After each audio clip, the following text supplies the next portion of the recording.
Once upon a time, there was a princess who lived in a Marzipan castle. Now, feel free to sit on the floor so you can see this. When's the last time you've had storytelling? Yeah, come on up. Be a little careful of the cords. I've already pulled that out. Are we focused?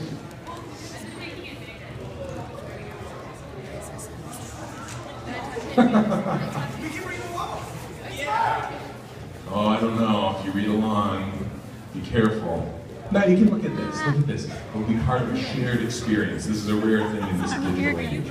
A shared physical experience in the real world. We good? Yeah, I've got the video if you want it later. She lived there all alone.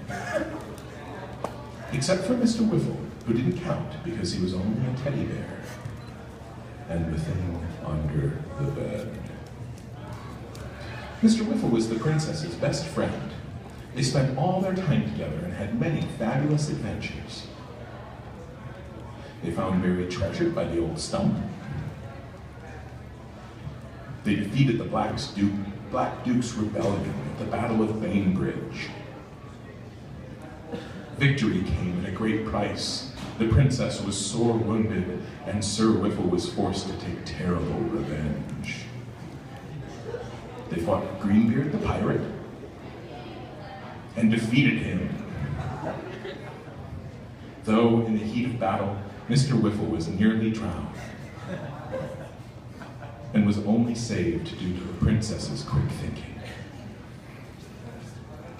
But when her daytime adventures were over, the princess always returned to her Marzipan castle. After she had dinner and washed her face, she and Mr. Whiffle went to bed. But they were not alone. The princess had never seen the thing under the bed because it didn't like the lights. During the daytime when the bright sun was out, it hid in the deep shadows under the bed. It even hid at night when the lamps were lit. That's why the princess always kept a candle burning. But some nights, when it was stormy out, there were drafts in her room.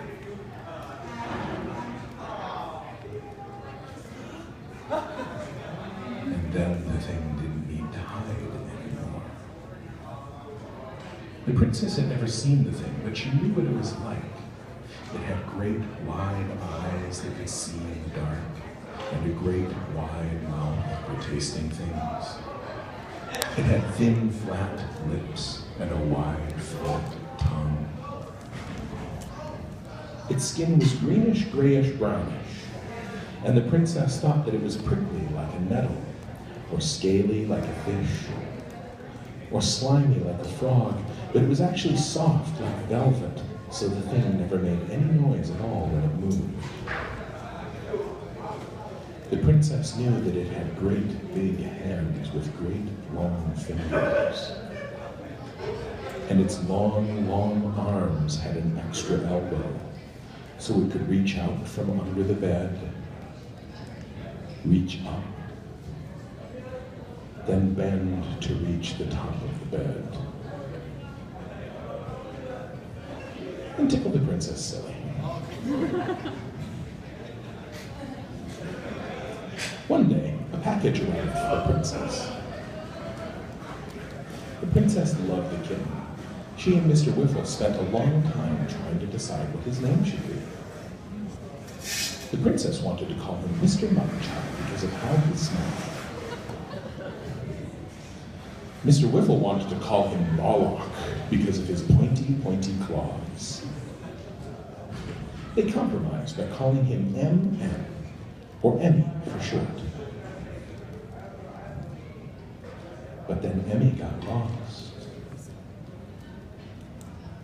He wasn't in their treasure mine, or in the old cave. Mr. Whiffle suggested they look in the river, but Emmy wasn't there either.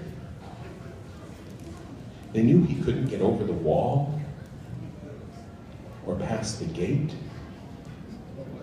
They looked everywhere. but they still hadn't found Emmy by dinner time. Oh. That night, the princess couldn't sleep.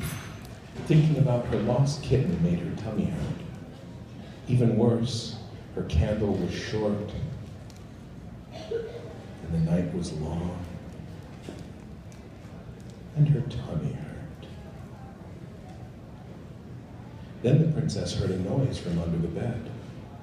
She knew it couldn't be the thing, because it never made any noise at all, except for sometimes a soft, velvety rustle. The noise sounded familiar to the princess. It was the sound an animal would make if it wanted to cry out, but it was muffled and quiet. Then the noise stopped, and the princess heard a soft, velvety sound, like something was reaching and bending, reaching and bending. Then something wet and warm fell onto her face. Drip, drip, drip. Then Mother Moon came out from behind a cloud, and the princess saw what the thing was holding.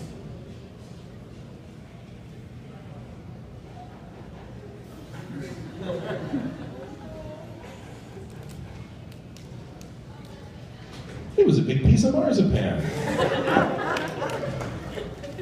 It was sticky and drippy because the thing had been eating it. He wanted to share and be friends. He was already friends with Emmy. They had been playing under the bed all day. Emmy had been trying to call to the princess, but she couldn't. She'd been eating marzipan with the thing, and her little kitten mouth was all gummed up. When she tried to mew, it came out.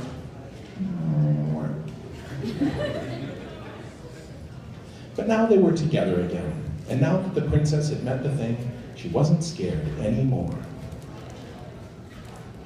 And so the princess ate him.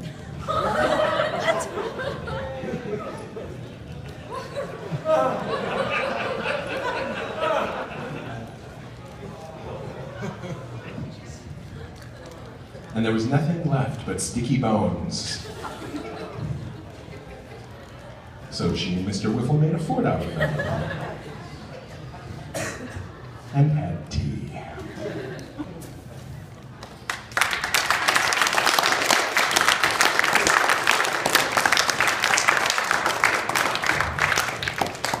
So yeah, for those of you that have never experienced my work, there's a little taste. And just so that we can be clear that this is not anything so trashy or tawdry as a twist ending, let me make it clear that this is a story that you may not have been reading as carefully as you should have on the first go through. Okay, ready? Here we go. Once upon a time, there was a princess who lived in a marzipan castle. She lived there all alone. There we go. When you read this book the second time, it's a different book. Oh my God.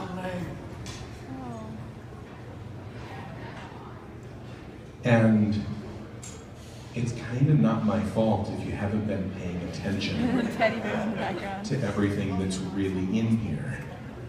If you kind of sleepwalk your way through one of my stories and then you get surprised, that's your business. Now, in all fairness, I'm playing a game here. This has all of the trappings of a children's book.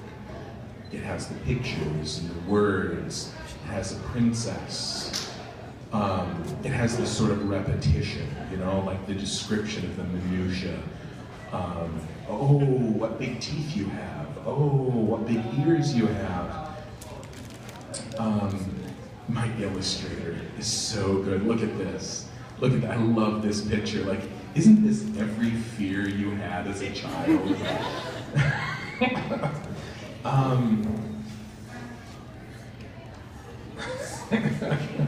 Look at Dude, right?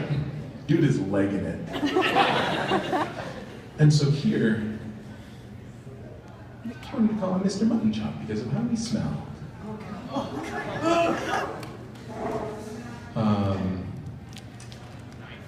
And somebody, back when I used to do appearances in high schools, that doesn't happen so much anymore.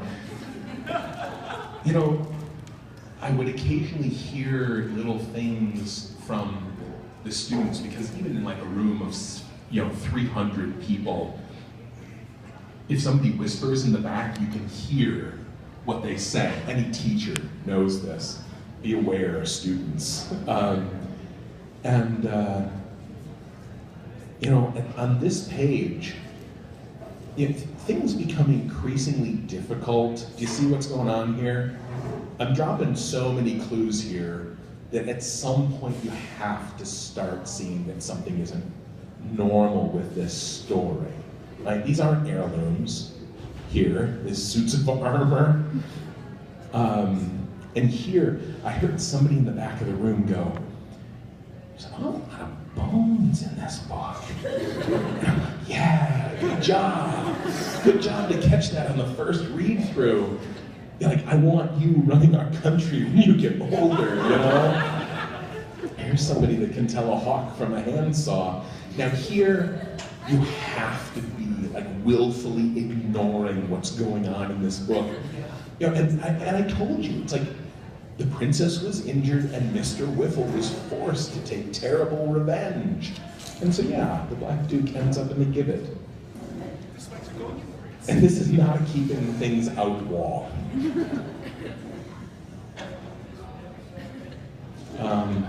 And I will say, you can see more heads on spikes down there by the bridge. But this is my favorite little, there's the crow that was at the gibbet, and his nest is a little, like a muzzle of a plush toy. That was the illustrator, he put that in there. So, you know, here, oh, but they hadn't found Emmy by dinner time. Oh. Oh, now are we all coming together? There we go. Oh, her tummy hurt. Oh. See, I told you all the way along.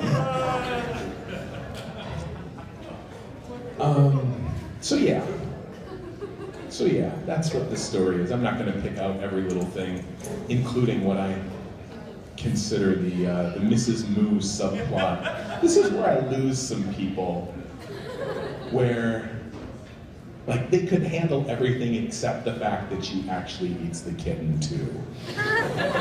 But you know, I'm okay with that. There's Mrs. Moo in the last scene. So yeah, that's a fun little thing that I did. We did a sequel too, where the princess gets a little brother. I had fun with that one.